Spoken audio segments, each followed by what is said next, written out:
दोस्तों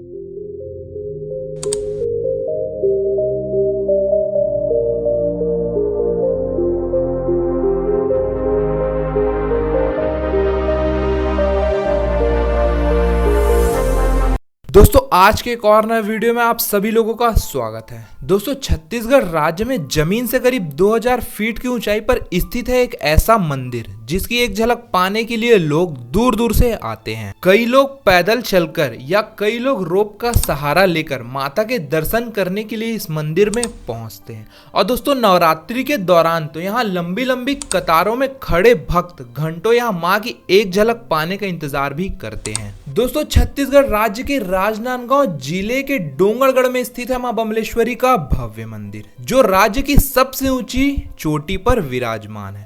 मां बमलेश्वरी का इतिहास काफी पुराना है। इस मंदिर की स्थापना को लेकर एक प्रेम कहानी बहुत ही ज्यादा प्रसिद्ध है और इस मंदिर के संबंध उज्जैन के महाकालेश्वर मंदिर से भी है। तो दोस्तों इस वीडियो में बात करते हैं विस्तार से डोंगरगढ़ में स्थित मां बमलेश्वरी मंदिर की। दोस्तों छत्तीसगढ़ के डोंगरगढ़ के इतिहास में काम कंदला और माधवानल की प्रेम कहानी बेहद ही लोकप्रिय है। लगभग 2000 वर्ष पूर्व कामाख्य नगरी में राजा वीरसेन का शासन हुआ करता था और आज जिसे डोंगरगढ़ कहते हैं पहले उसे कामाख्य नगरी के नाम से जाना जाता था। यहाँ के राजा वीरसेन निसंतान थे और वे भगवती दुर्गा और शिव जी के बहुत ही बड़े भक्त थे। भगवती दुर्गा और शिव जी के उपासना के फल स्वरूप उन्हें एक पुत्र की प्राप्ति हुई। वीरसेन ने पुत्र का नाम रखा मदन सेन।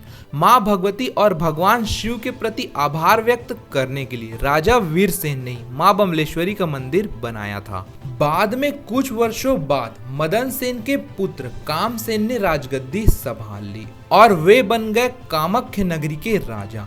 राजा कामसेन उज्जैन के राजा विक्रम आदित्य के समाकलीन थे। प्राचीन काल में डोंगरगढ़ को कामाख्य नगरी व कामवती नगर के नाम से जाना जाता था।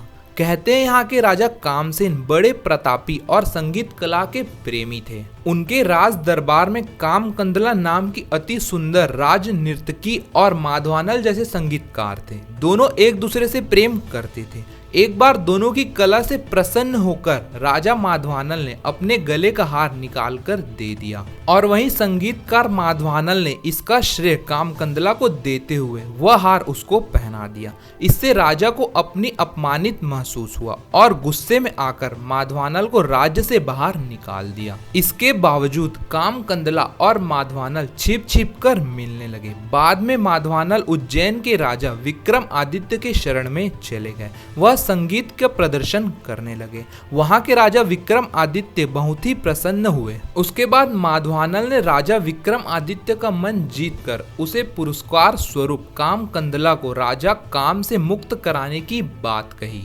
इसके बाद उज्जैन के राजा विक्रम आदित्य ने इस संबंध में गहरे विचार किए और अंत में काम कंदला और माधवानल की प्रेम की परीक्षा लेने का निर्णय लिया और उस परीक्षा में दोनों उत्तीर्ण हुए। राजा विक्रम आदित्य ने दोनों को खरा पाकर काम कंदला की मुक्ति के लिए पहले राजा कामसेन के पास संदेश भिजवाया।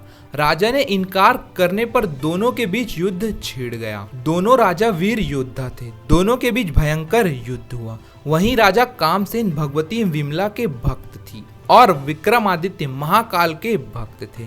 युद्ध का दुष्ट परिणाम को देखते हुए मां भगवती विमला और महाकाल युद्ध स्तर पर जा पहुंची। महाकाल के विमला माता से राजा विक्रमादित्य को क्षमा करने की प्रार्थना की और युद्ध को रोका गया।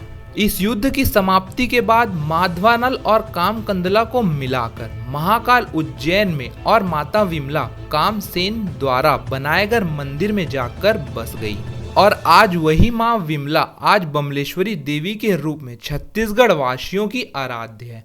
तो दोस्तों यह वीडियो आप लोगों को अच्छा लगा हो तो वीडियो को लाइक जरूर करना और आप लोग हमारे इस चैनल पर नए हो तो चैनल को भी सब्सक्राइब जरूर कर देना।